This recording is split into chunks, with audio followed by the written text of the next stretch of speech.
आदाब दोस्तों, श्रीनगर से लाइव नशरियात में लाइव अपडेट में मैं आपके साथ सनम एजाज।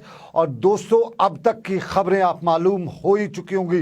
कुछ खबरें जो हैं जो सोशल मीडिया के जरिए फटाफट आप तक पहुंच जाती हैं, और उन खबरों में सबसे पहले हम आपको बताएं कि लॉकडाउन इस वक्त इम्प्लीमेंट हो चुका है। अब अगर आप घर से बाहर हैं तो ख्याल रखिएगा, आप क्वारंटीन सेंटर पहुंच सकते हैं। सरकार का फैसला है और यह आज हंगामी तौर पर फैसला लिया गया। श्रीनगर में सुबह डिविजनल कमिश्नर ने शहर श्रीनगर का दौरा किया, अस्पतालों के हालात वाक़ात देखे, तामीर तरक्की पर भी नजर रखी। लेकिन मुद्दा उनके दौरे का था, श्रीनगर की एडमिनिस्ट्रेशन के साथ थी।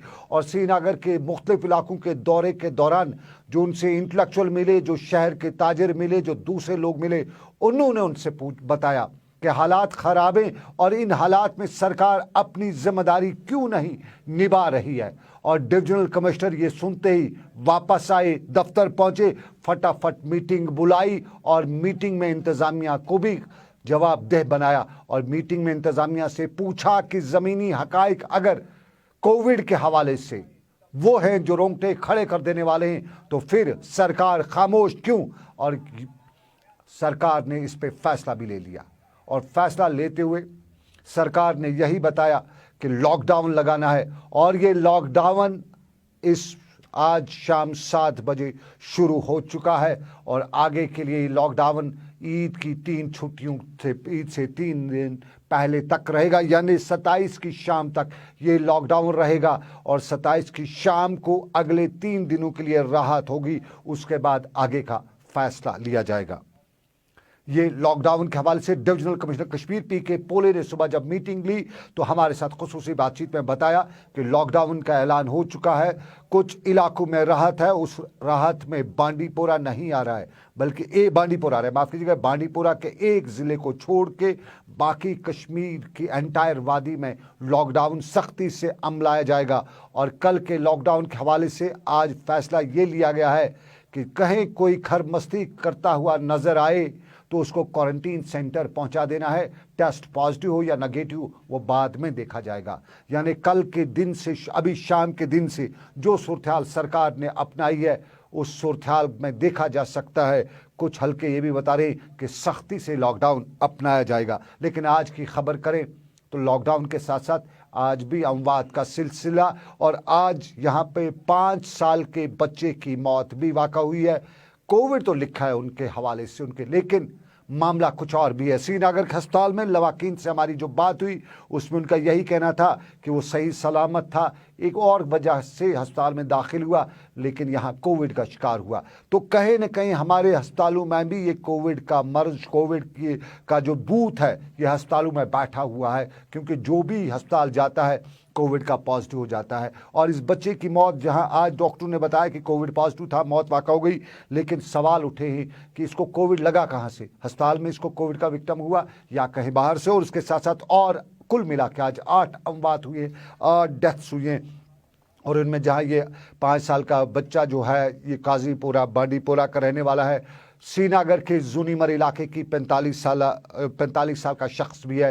ये दूसरा दिन है लगातार जब हमारे यहाँ 45 साल के नौजवान की, हम नौजवान उसको कहेंगे, उसकी मौत वाक़ा हो रही है। दुनिया में ऐसा नहीं हो रहा है और यहाँ पे कश्मीर में ऐसा हो रहा है। कल डॉक्टर की मौत हुई थी, 45 साल उसकी उम्र थी, लेकिन वो पहले कुछ और एलिमेंट्स में था। और आज जूनीमर का एक और शख्स भी 45 साल जिसकी उम्र, उसकी से मौत वाक़ा हुई। और पालपोला श्रीनगर की खातून भी जिसकी उम्र 45 साल के करीब बताई जाती है, उसकी भी मौत वाक़ा हुई। राजबाग का 58 साल का भी शख्स था, वो भी इस कोविड का शिकार होता हुआ गया। और इस सारे के बीच में कुल मिला के 8 अमवात आज दिन में हुई हैं, कल 1 दर्जन हुई थी। और पिछले 3 दिनों में पॉजिटिव केस की तादाद 200 तक पहुंच चुकी है, 2000 माफ़ कीजिएगा 2000 पहुंच चुकी है। तो ये सारी सिचुएशन जो हमारी वादी कश्मीर की कोविड के रिलेटेड है, ये बहुत ही संगीन है। और इस संगीन सूरत-ए-हाल में आज जो कुछ भी सरकार ने फैसला लिया उसमें कुछ हलकों को राहतें होंगी, जैसा कि कल जो श्रीनगर जम्मू शाहरा पर जो एसेंशियल सर्विसेज जहां पे भी होंगी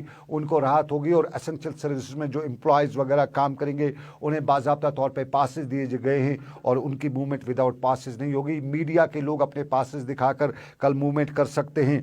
और आपको नाज़रीन बताएं कि इस सारे कोविड के सभी हालात में कश्मीरियों को बहुत कुछ झेलना पड़ रहा है। जेल तो कश्मीरी बहुत रहे हैं, लेकिन इस सारे के बीच में अब रामदेव सर जो दवाई है उसके हवाले से भी कश्मीरी को झेलना पड़ रहा है, क्योंकि कहा जाता है कि जो बायलैटरल नमूनिया जिसको हो जाता है कोविड के रिलेटेड, उसको ये रामदेव सर जो दवाई है ये करीबन 5 दिन खानी पड़ती है, और 5 दिन की दवाई की कीमत करीबन 30,000 रुपये का खर्चा करना पड़ता है। तो गरीब आदमी 30,000 कहाँ से खर्चा करेगा, लो पेड एम्प्लॉय कहाँ से खर्चा करेगा ये 30,000 के करीब दवाई। और सरकार ने जो लोगों को बताया था कि इस कोविड के दौरान राहत दी जाएगी, तो सरकार पे जिम्मेदारी बनती है कि कुछ और ना करे, राशन ना दे, लेकिन ये दवाई वो मुफ्त अस्पतालों में ला सकती है, पहुंचा सकती है, लोगों को दे सकती है। ये रामदेव सर सरकार अगर बल्क क्वांटिटी में ख़रीदेगी तो उसको सस्ता भी मिल सकती है। करीबन 30,000 एक आम शख्स को खर्च करना, उसकी बहुत से लोग हैं ऐसे हैं, बड़ी तादाद में, बहुत से नहीं बल्कि बड़ी तादाद में, जो ये खर्च नहीं कर सकते हैं। यूँ उनकी ज़िंदगी इस दवाई के हवाले से ख़तरे में पड़ रही है। हमें मालूम हुआ है कि एक शख्स अपनी ज़मीन भी बेच रहा है क्योंकि उसको दवाई चाहिए। तो ये हालत है कश्मीर के, एक शख्स ने हमें बताया, उसमें कितनी सच्चाई है कितनी वो गलत है हम उस पर बात नहीं करेंगे, लेकिन हमें उड़ते उड़ते हमारे पास ये बताया गया कि एक शख्स अपनी ज़मीन बेच रहा है सिर्फ इसलिए कि उसके वालिद को ये रामदेव सर की दवाई लानी है और उसके पास अवेलेबल पैसा नहीं है। तो ये 30,000 रुपये बहुत होते हैं एक मजदूर तबके के लिए, एक सेल्समैन के लिए, या एक उस शख्स के लिए जिसके पास कमाई का जरिया ना हो।